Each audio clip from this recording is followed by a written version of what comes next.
বাংলাদেশে গত ১.৫ দশকে সংঘটিত গুমের ঘটনার তদন্তে জাতিসংঘের সহায়তা কামনা করেছেন অন্তর্বর্তী সরকারের প্রধান উপদেষ্টা ড. মোহাম্মদ ইউনূস। তিনি বলেন, গুমের যেসব ঘটনা নিয়ে আমরা তদন্ত চালাচ্ছি তাতে জাতিসংঘের সম্পৃক্ততা থাকলে তা প্রক্রিয়াটিকে আরও দৃঢ়তা দেবে। সোমবার রাষ্ট্রীয় অতিথি ভবন যমুনায় জাতিসংঘের গুম বিষয়ক ওয়ার্কিং গ্রুপের ভাইস চেয়ারপারসন গ্রাজিনা বারানোভস্কা ও সদস্য আনা লোরেনা দেলগাদিও পেরেজ তার সঙ্গে সাক্ষাৎ করতে গেলে ড. ইউনূস কথা বলেন।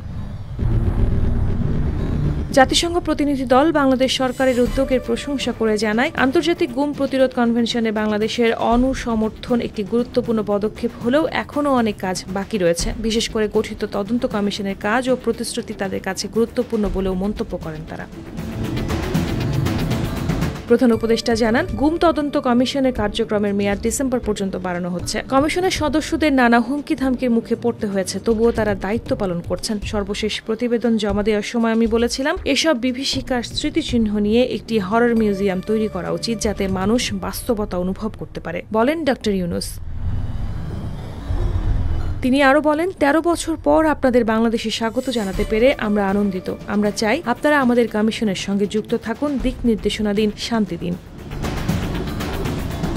গ্রাজিনা বারানোভস্কা বলেন, ২০১৩ সাল থেকে আমরা বাংলাদেশে গুম নিয়ে কাজ করতে যাচ্ছি। অবশেষে এই কমিশনের কাজ শুরু হওয়ায় আমরা কৃতজ্ঞ। এটি একটি বড় প্রতিশ্রুতি এবং আপনার সরকারের পক্ষ থেকে এটি একটি গুরুত্বপূর্ণ অঙ্গীকার। তিনি জানান, তারা ঢাকার বাইরে গিয়েও গুমের শিকার পরিবারের সদস্য, নাগরিক সমাজ ও রাজনৈতিক নেতাদের সঙ্গে মতবিনিময় করবেন।